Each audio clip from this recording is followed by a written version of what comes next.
Lacul Rosso is a natural dam lake in Harghita County, Romania. It is located in the Harmas Mountain in the upper course of the Bicaz River and lies at the foot of the Hasmasol Mare Peak near the Bicaz, Georgia, at a distance of 26 kilometers from Georgini and 30 kilometers from Bicaz. The location is in the Eastern Carpathians and it's in Romania, 8 kilometers, and the water surface elevation is 983 meters. The lake formed following the collapse of a slope due to the earthquake of January 23, 1838 at 1845, measuring 6.9 magnitude on the Richter scale.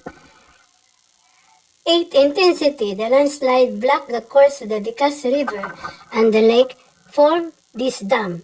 At the latest measurement in 1987, the lake has a perimeter of 2,830 meters.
There are several legends from the people about the origin and formation of the Lacul Lake.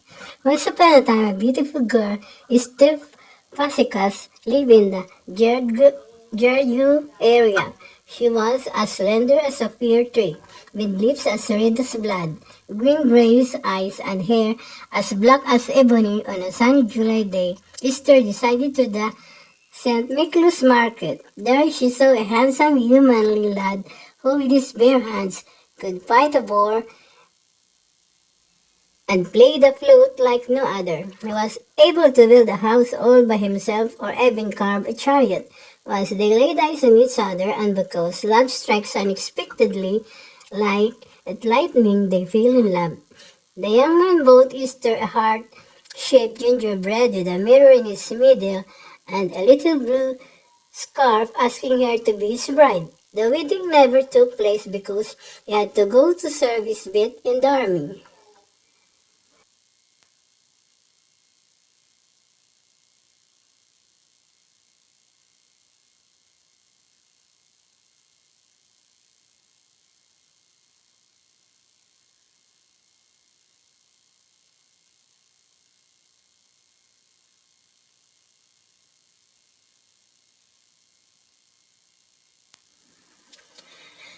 The bobsleigh track in Taplita operates within the Basho Pension in Taplita and is the longest bobsleigh track in Romania.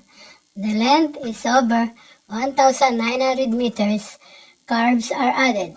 The track has a downhill section, mostly through the woods, with the sleigh reaching speeds up to 45 kilometers per hour, and a slow uphill section. The ascent-descent circuit takes about 10 minutes. Children between the ages of 3 and 8 can only participate if accompanied by an adult.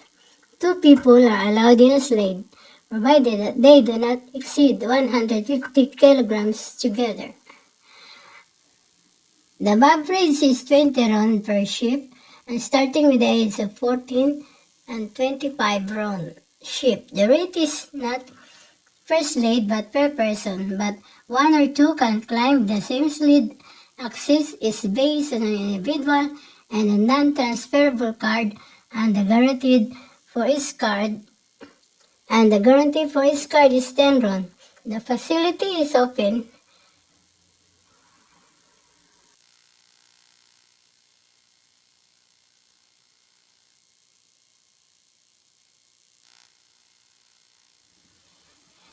The facility is open daily, does not require an appointment, and is functional even in rainy conditions, thanks to the specially designed windshields. The Alpine coaster bobsleigh track in Harghita is the largest in Romania. Bobsleigh tracks are a relatively recent attraction in Romania for adventure enthusiasts. Discover the bobsleigh track in Tapita from Harghita, a county that is second to none when it comes to leisure destinations. The country can be proud of two of the bobsleigh tracks in our country, one in Gims from the town of Lunca de Sus and one in Taplita. What makes this bobsleigh track special? Because it is located 880 meters above sea level, and the view extraordinarily beautiful. It has a portion more precisely the first part of the route on a meadow from where you have a super view above Taplita. The second part is through the forest and is much more adventurous because it has fast passing through the trees and some fun is guaranteed. After we get into the slides, the staff gives us a short briefing on safety measures. The maximum speed and specifies that it is absolutely forbidden to stop the Bob on the track. After he takes another look at Bob to make sure all safety measures are taken, we get the signal to go. Let the adventure begin. The descent on the bobsleigh track. We slide slowly on the rails and leave fear and adrenaline aside. The reason is simple and extraordinary. A magnificent sight is shown before our eyes. The picture is the following in the valley, the town of Taplita, in front of the high green and picturesque mountain, and above the blue sky with a few fluffy clouds. Through here and there, can you resist such a sight? I stood in the painting and kind of forgot about the beam on which I was sitting and which was sliding downhill. I realized only when this picture of nature disappeared from my eyes, because what do you see in a few seconds? My beam was already entering the forest. I pulled back because I realized that the bob is running at full speed through the trees. It's a great feeling. I like it very much. I keep my hand on the brake, but I don't feel the need to press.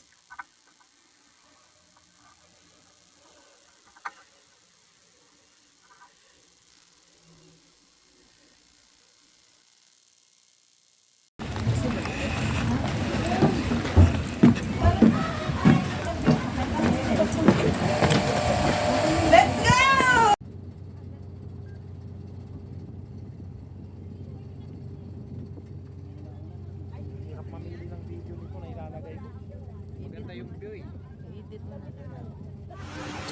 Lake is Burol Montiloy, also known as Lake Bicaz, is a reservoir